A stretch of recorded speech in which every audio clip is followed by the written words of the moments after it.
La santé, on sait, c'est sacré. Et si vous aviez le pouvoir de la préserver?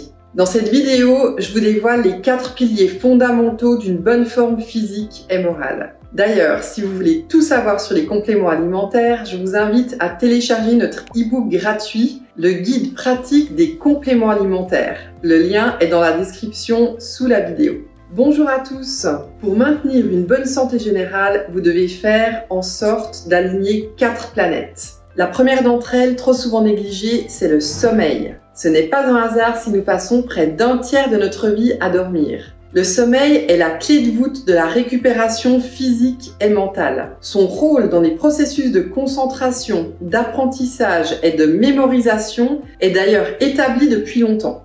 Mais depuis les années 1980, les études convergent pour dire qu'un sommeil insuffisant ou de mauvaise qualité augmente le risque de troubles dépressifs, de prise de poids, de maladies cardiovasculaires et d'infections. À titre d'exemple, on estime que des nuits de moins de 6 heures majorent de 28% le risque de développer un diabète de type 2.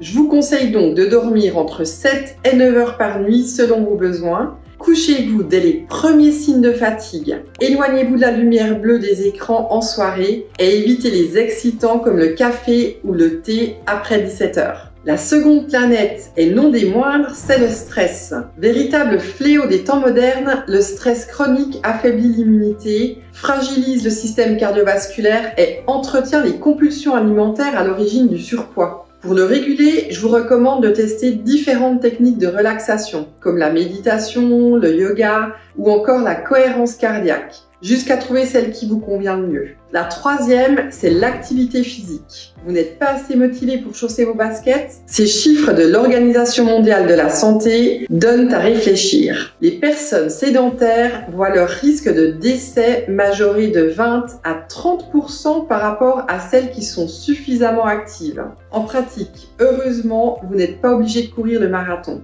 Pour un adulte, l'OMS recommande de pratiquer une activité d'endurance d'intensité modérée à hauteur de 150 à 300 minutes par semaine et de réduire au maximum la sédentarité. Monter les escaliers, faire du vélo ou même jardiner, tout compte. Enfin, la quatrième et dernière planète à considérer, c'est l'alimentation. Elle doit être équilibrée, variée et idéalement couvrir les besoins journaliers recommandés en macro et micronutriments. Les fruits et légumes frais apportent par exemple des polyphénols antioxydants, mais aussi de la vitamine C qui participe au bon fonctionnement du système immunitaire.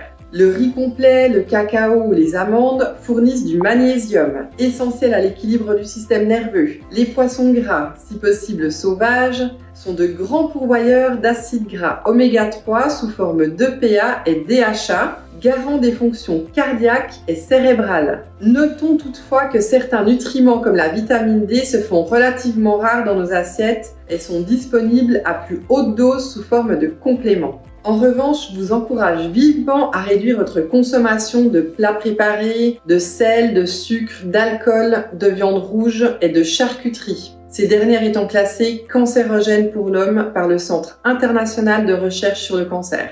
Merci d'avoir regardé la vidéo. Si vous avez apprécié, n'oubliez pas de laisser un like ou un commentaire et de vous abonner à la chaîne. À tout bientôt!